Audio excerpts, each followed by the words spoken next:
What's happening, super groovy people? It's Labor Day. Let's talk about labor.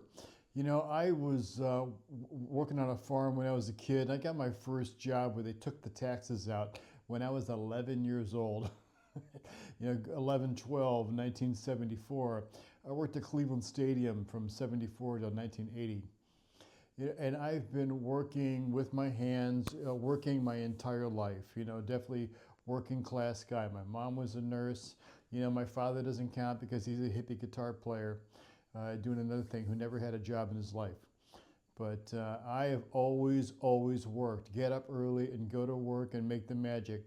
And let me tell you something, there is a tremendous crisis in the labor market, in the concert industry, all over the country. And there's a couple reasons for that. One is that the pay really has not kept up with the ticket prices.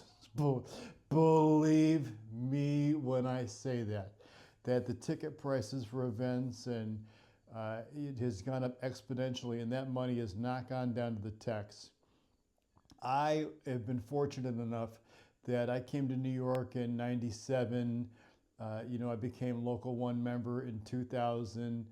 And because of the kind of television work that I do, I've been in the One Percenter Club for over 25 years now. And it's a good club to be in. However, I specifically remember not being in that club and making horrible wages, $1.25 a day to drive the semi, work from 5 a.m. to 4 a.m., 23 hours a day.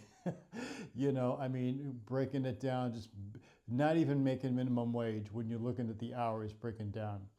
And now today, when I travel around the country and I go to different arenas, let me tell you what I see. The real professional stagehands are few and far between. So many people retired during the pandemic.